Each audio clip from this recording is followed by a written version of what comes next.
안녕하십니까. 87연구소 309회 방송을 시작하겠습니다. 오늘 방송에서는 871과 4상체질 테스트 및 진단법에 얼마나 많은 문제가 있는지에 대해서 알아보겠습니다. 이 내용은 저 묵회가 체질 이론을 깊게 분석하고 이를 통해 연구소를 찾아오신 수천 명을 대상으로 체질 상담을 하고 섭생을 지도하면서 내린 결론입니다. 결과는 너무나 놀랍습니다. 사상의학이나 871의학 모두 체질 진단의 오류가 매우 심각했습니다. 소중한 국민 건강을 지키기 위해서라도 체질 진단의 문제점이 하루빨리 개선될 수 있기를 기대하면서 방송을 계속 진행하도록 하겠습니다. 사상체질에 대해 다루고 있는 사상의학은 세계 최초의 체질의학 이론입니다. 그런 까닭에 이재만 선생의 사상의학은 무엇과도 견줄 수 없는 놀라운 업적이 아닐 수 없습니다. 다만 최초라는 타이틀은 늘 불완전함을 내포하고 있기 마련입니다. 이론도 다듬을 내용이 많지만 특히 사상체질 진단법에 심각한 문제가 있습니다.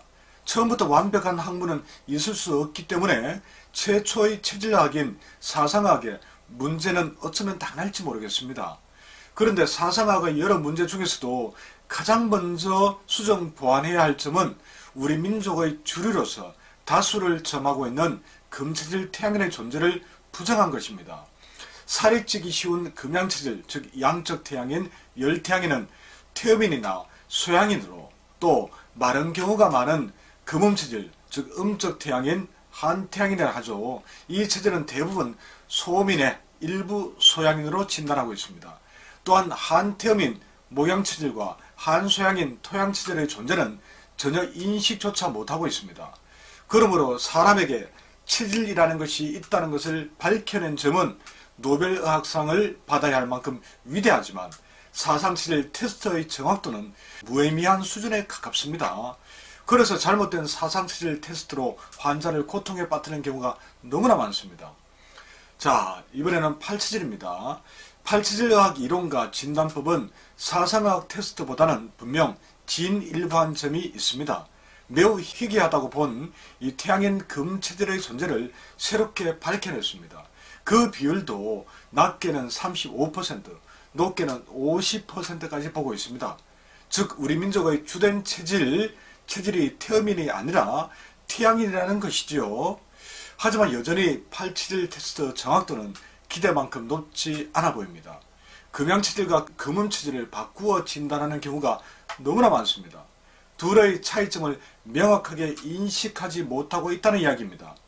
태양인 금체질을 소양인 토체질과 소민 수체질로 진단하는 때도 매우 많습니다. 이 점은 목체질도 마찬가지입니다. 실제로는 목양체질보다는 목음체질이 훨씬 많습니다. 그런데도 살이 찐 목체질을 보통 또는 약간 마른 경우가 많은 목양체질로 진단하고 있습니다. 그래서 다른 곳에서 목양체질로 진단을 받고 연구소로 오신 분들을 확인해보면 대부분 목음체질이었습니다.